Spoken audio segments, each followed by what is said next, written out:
Hi everyone, I'm Emily, and this is my signature project, optimizing ramen ratings with machine learning methods. And this is for DA 5030 for the summer 2024 term. So for my project, I analyzed the ramen ratings data set from Kaggle, which contains over 2,500 ramen reviews sourced from the popular website seen right here, the Ramen Rater. And this data set covers instant ramen from around the world, providing insights into different brands, styles, and countries. And the goal of this project is to predict the ramen quality based on features like variety, country, and brand using the star rating, which is the target variable and is continuous, making this a regression analysis. And by identifying the factors that contribute to higher ratings, this analysis provides valuable insights for anyone looking to make more informed choices when it comes to purchasing ramen and for manufacturers aiming to improve their products. So for data exploration, I want to note here that the URL I'm using is live and has changed since I originally looked at it back in July 2024, with new reviews being added periodically. And so I began exploring the data by using the str function, and just so I could look at the dimensions and get some simple statistics. I also used the head function just to look at the first few rows and a few things that I noticed that the country, style, and brand columns all are categorical and have a diverse range of values, it looks like.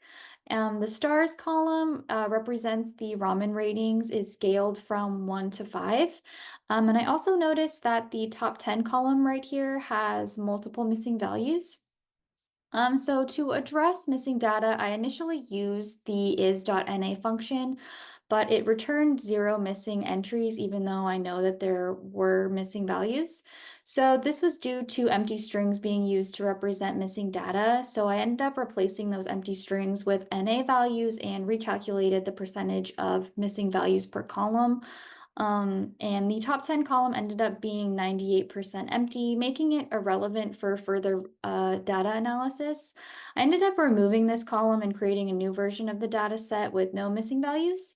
I then converted the stars column from character to numeric, which introduced a few missing values, only 3, due to formatting issues.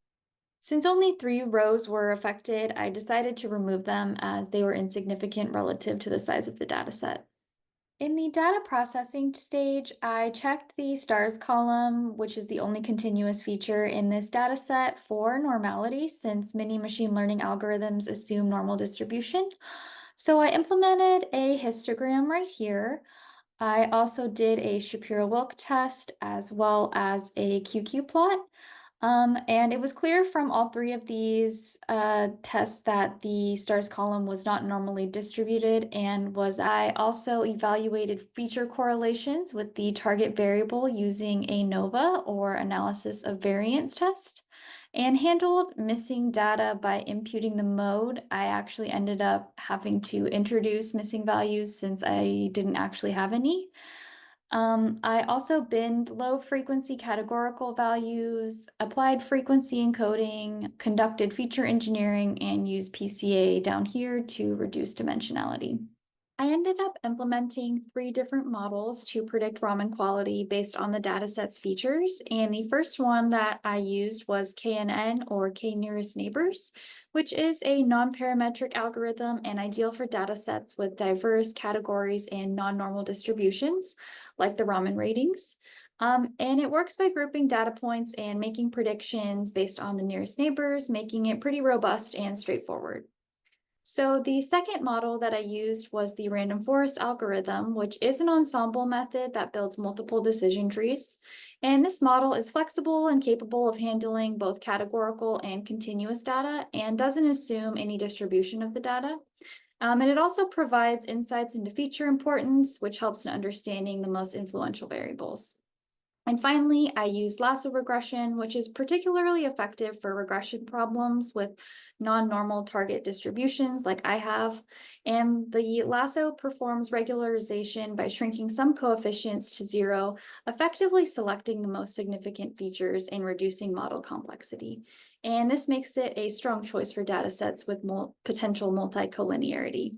I evaluated all of the models in the same way using MSE or mean squared error, RMSE or root mean squared error, and R squared because they all give a good sense of how well the models are predicting and how much of the variation in the data they can explain. So MSE tells us the average squared difference between the actual and predicted values, the lower the better. RMSE is just the square root of the MSE, so it's easier to understand since it's in the same units as the target variable. And R squared shows us how much of the variation in the target variable the method can explain, with close values close to 1, meaning the model does a pretty good job. So starting off with KNN, I implemented the model using the carrot package. And first I defined the training method using fivefold cross-validation with the train control function to ensure robust performance evaluation. Then I used the train function to apply KNN, specifying the KNN method and tuning the K value to find the optimal number of neighbors. And this process was done for both imputed and non-imputed data. And the model's performance was assessed on the validation set. So next I implemented the random forest algorithm right here and used the carrot package again. And like KNN, I set up fivefold cross-validation with the train control function to ensure reliable performance. And the train function was then used to train the model, specifying the RF method. I also tuned the mtry parameter, which determines the number of variables randomly sampled at each split. And the tuning was performed to optimize, let me scroll down so you can see what I'm talking about. This tuning was performed to optimize the model's predictive accuracy. After training, the model was evaluated using the same performance metrics on both imputed and non-imputed data as seen here, showing strong predictive accuracy with low MSE and RMSE values and a high R squared. So finally, I implemented lasso regression and used cross-validation to tune the regularization parameter for optimal performance. And the code was designed to test different values of alpha and lambda, ensuring the best fit. And lasso regression, once it's done, looks like it finished. And I wanted to address this warning right here that also occurred in the random forest. And this actually happened due to converting the stars column from character to numeric. It introduced 3 empty values. And I ended up just removing those, which I addressed earlier. And the lasso regression delivered pretty solid results, balancing prediction accuracy with feature selection.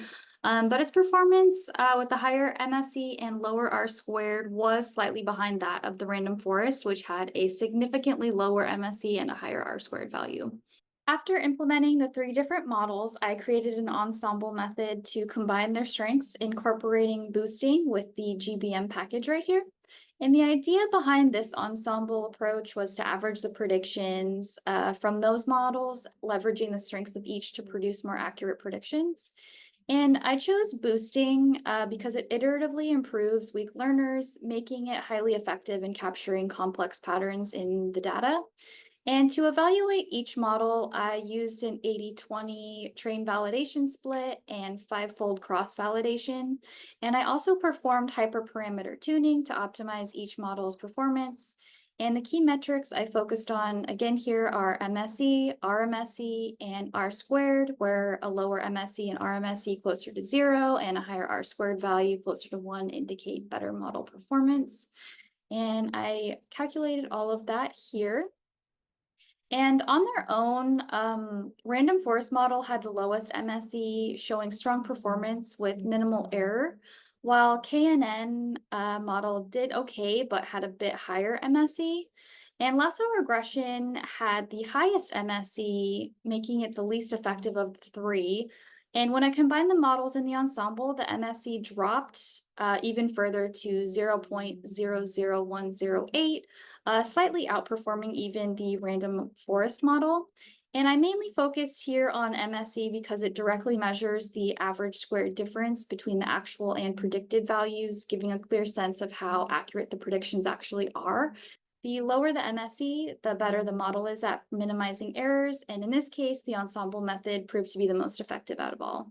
In wrapping up, I explored several machine learning models, K-nearest neighbor, random forest, and lasso regression to predict ramen ratings. And each model had its own strengths and quirks. KNN was flexible and didn't assume anything about the data, but it did struggle with high dimensional and non-normal data. Random Forest stood out by handling complex interactions and different types of data really well, giving a solid performance.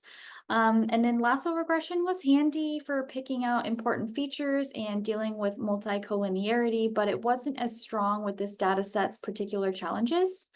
And then the real winner was actually the ensemble method that I came up with, which combined the best of all three models, leading to the most accurate predictions. And it worked especially well because it balanced out the weaknesses of each individual model. And some of the key challenges overall for this data analysis were high cardinality in categorical features and the non-normal distribution of the target variable. But I tackled these with binning and PCA. And I followed the CRISP DM approach, which kept the analysis on track. And looking ahead, there's potential to explore more advanced ensemble techniques, different transformation methods, and to do some deeper feature engineering to push the accuracy even further. And that's it. Thanks for watching.